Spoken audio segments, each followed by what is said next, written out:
Hi friends, welcome to Viji boutique. நாம் இப்போ எதை பற்றி பார்க்க போகிறோன்னா தம்ப்லைன்லேயே பார்த்துட்டு வந்திருப்பீங்க. ஆமாம் ஃப்ரெண்ட்ஸ், நம்ம வந்து வீட்டில் இருந்துக்கிட்டே நம்ம எப்படி வந்து கை நிறையா சம்பாதிக்கலாம், நம்ம குறைஞ்ச முதலீட்டில் எப்படி அதிக லாபம் பார்க்கலாம் அப்படின்னு தான் இந்த வீடியோவில் பார்க்க போகிறோம். இப்போ தான் என்னோடய சேனலை ஃபஸ்ட் டைம் பார்க்குறீங்க அப்படின்னா என்னோடய சேனல் சப்ஸ்கிரைப் பண்ணிவிட்டு பாருங்கள். அப்போ தான் நான் போடுற வீடியோலாம் உங்களுக்கு ஒன்றே நோட்டிஃபிகேஷன் வரும். வாங்க ஃப்ரெண்ட்ஸ், வீடியோக்குள்ளார போகலாம். இப்போ ஆமாம் ஃப்ரெண்ட்ஸ், நம்ம வந்து குறைஞ்ச முதலீட்டில் அதிக லாபம் எப்படி பார்க்கலாம் அப்படின்னு நம்ம பார்க்க போகிறோம். குறைஞ்ச முதலீடுனா நமக்கு வந்து ஒரு தையல் மிஷின் இருந்தாலே போதும் இல்லையா நமக்கு. அப்புறம் ஒரு கத்திரிக்கோல் வேணும், நூல் வேணும், அவ்வளோதான். நம்ம வந்து அதில் முதலீடு போடுறதுன்னு பார்க்க போனால், அப்புறம் நம்ம ப்ளவுஸ் ஸ்டிச் பண்ணிட்டோம் அப்படின்னாக்கா நம்ம வந்து அந்த ப்ளவுஸுக்கு வந்து கொக்கி காஜா வச்சு தைக்கிறதுக்கு அது கொக்கி பாக்கெட் ஒன்று இது இருந்தாலே போதும். நமக்கு ஒரு நாளைக்கு 1000 ரூபாயிலேருந்து 2000 வரைக்கும் நீங்கள் ஸ்டிச் பண்ண முடியும். இது வந்து நான் சும்மா வீடியோக்கோசம் நான் பேசலை. நான் பேசிக்காக வந்து நார்மலாக நான் ப்ளவுஸ் கற்றுக்கிட்டு நான் ஸ்டிச் பண்ணும்போதே நான் வந்து அப்போ வந்து நிறைய ப்ளவுஸ் ஸ்டிச் பண்ணியிருந்தேன். அப்போலாம் என்கிட்ட வந்து ஒரு சாதா சின்ன மிஷின் மட்டும்தான் இருந்துச்சு இல்லையா. அந்த சாதா சின்ன மிஷின்லேயே வந்து இந்த மாதிரி சாதா ப்ளவுஸ் மட்டும்தான் தைக்க முடியும். ப்ளவுஸு ஒரு லைனிங் ப்ளவுஸ் ஸ்டிச் பண்ண முடியும், அவ்வளோதான். அது கூட நம்ம ரொம்ப நேரம் தைச்சாலும் ஊசி சூடாகி உடஞ்சிடும். அப்படி தான் நான் வந்து பழகினேன் இல்லையா. அப்போ நான் வந்து என்னுடைய அனுபவத்தை தான் நான் உங்ககிட்ட ஷேர் பண்ணிக்கிறேன். நான் அப்போவே வந்து ஒரு நாளைக்கு 6-7 ப்ளவுஸ் ஸ்டிச் பண்ணுவேன்.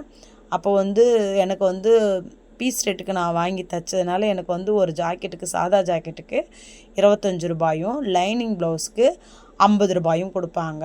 அப்போனா பார்த்துக்குவாங்க அப்போ வந்து தையக்கூலி எவ்வளோன்னு சொல்லிட்டு. அப்போ வந்து சாதா ப்ளவுஸ்க்கு வந்து 50 ரூபா வாங்கிட்டு இருந்தாங்க, லைனிங் ப்ளவுஸ்க்கு 100 ரூபா வாங்கிட்டு இருந்தாங்க. அப்போது நான் அப்போவே வந்து 6-7 ப்ளவுஸ் ஸ்டிச் பண்ணுவேன். அவங்க வந்து ஒரு 5-6 ப்ளவுஸ் கட் பண்ணி கொடுத்துருவாங்க. நமக்கு வந்து வீட்டில் நம்ம வந்து தைக்கிறோன்னு தெரிஞ்சு நமக்கு வந்து நம்ம ஏரியாக்குள்ளார வந்து ப்ளவுஸ் கொடுப்பாங்க இல்லையா, அதையும் நம்ம ஸ்டிச் பண்ணணும்ல. அதுக்குமே சேர்த்து நான் ஒரு நாளைக்கு மோட்டர்லாம் கிடையாது, காலாலே மெரிச்சு தைச்சேன் சிஸ்டர். சும்மானா நான் வந்து சொல்லலை. இதெல்லாம் வந்து நான் அனுபவிச்சது. நான் வந்து இதெல்லாம் வந்து கடந்து வந்து தான் நம்ம இந்த இடத்துல வந்து நம்ம நிற்கிறோம். அதனால தான் உங்ககிட்ட நான் சொல்கிறேன். நான் அப்படிலாம் வந்து ஹார்ட் ஒர்க் பண்ணி நம்மளால் அடுத்த ஸ்டெப்பு மேலே எடுத்து வச்சு நம்ம மேலே வரணும் அப்படின்னு நம்ம யோசிச்சு ஒன்று நம்ம செய்யும்போது தான் அடுத்தடுத்த படியை நோக்கி நம்ம போய்கிட்டே இருக்கிறோம் இல்லையா. அதனால தான் சொல்கிறேன்.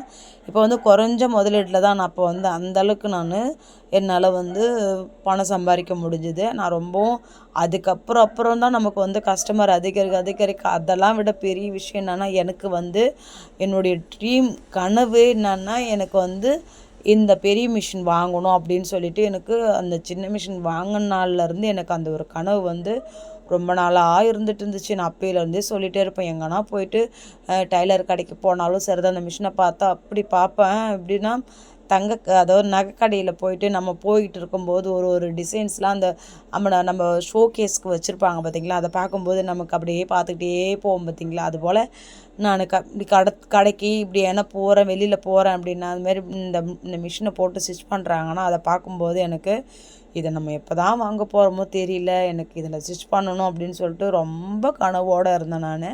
அந்த கனவுக்கோசம் தான் நான் அடுத்தடுத்த ஸ்டெப்பு வைக்கும்போது அந்த சின்ன மிஷின்லேருந்து பெரிய மிஷின், அதாவது சின்னதுலேயே வந்து கொஞ்சம் பெருசு வரும் பார்த்திங்களா, அந்தமாரி மிஷின் வாங்கி அதுலேயுமே நான் நல்லா சம்பாதிச்சேன். அதில் வந்து என்ன பண்ணிக்கிட்டேன் அப்படின்னா, ஒரு மோட்ரு மட்டும் செட் பண்ணிக்கிட்டேன். அதுலேயுமே நல்லா சம்பாதிச்சேன். நமக்கு வந்து அதுவுமே வந்து பாருங்கள், அதிக முதலீடே கிடையாது. அந்த மிஷினில் நம்ம வந்து ஒரு மோட்ரு, அது வந்து 1200 அதுக்குள்ளே தான் இருக்கும், அதுக்கு மேலெல்லாம் கிடையாது அதனுடைய மோட்டருடைய விலை. நம்ம அதை வாங்கி ஃபிட் பண்ணிக்கிட்டோம் அப்படின்னுமா அப்போ காலால் மெரிக்கிறத விட கொஞ்சம் நம்மளால் ஃபாஸ்ட்டாக தைக்க முடியும். அப்போ அதுலேயுமே நான் நல்லா, எனக்கு சும்மாலாம் சொல்லக்கூடாது, அவ்வளோ சம்பாரித்து கொடுத்தது எனக்கு அந்த மிஷினை. நான் கொடுத்துட்டு இந்த மிஷினை வாங்கிறதுக்கு எனக்கு இந்த மிஷினை பற்றி எதுவும் தெரியாது இல்லையா. ஆனாலும் எனக்கு அந்த மிஷினை கொடுத்துட்டு நான் வாங்கணும்னு நினைக்கும்போது எனக்கு ரொம்ப கஷ்டமாக இருந்தது. ஏன்னா நம்மளுடைய பண கஷ்டத்தில் இருக்கும்போது நமக்கு வந்து பிள்ளை மாதிரி நமக்கு வந்து ஹெல்ப் பண்ணது வந்து பார்க்க போனால் அந்த மிஷின் தான். என்னால் அதை வச்சுக்கிட்டும் வந்து என்னால் வேறு மிஷின் வாங்குகிற சூழ்நிலையும் எனக்கு இல்லை.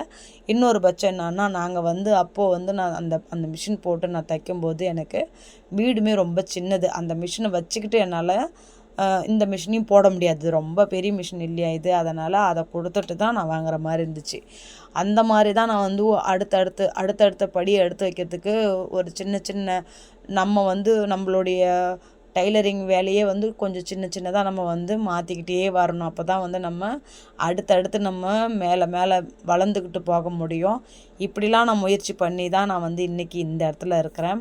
அப்புறம் வந்து நம்மளுடைய வியூவர்ஸ் வந்து ஒருத்தவங்க நமக்கு வந்து கமெண்ட் பண்ணியிருந்தாங்க. என்னென்னா, நீங்கள் வந்து வீடியோ போடுறதெல்லாம் பார்த்துட்டு எனக்கு வந்து ப்ளவுஸ் வந்து கற்றுக்கிட்டு நான் ஸ்டிச் பண்ணலாமான்னு ஆசையாக இருக்குது, நான் ஸ்டிச்சிங் பண்ணலாமா அப்படின்னு கேட்டிருந்தாங்க. அப்புறம் வந்து அவங்க பர்சனலையும் கொஞ்சம் சொல்லியிருந்தாங்க.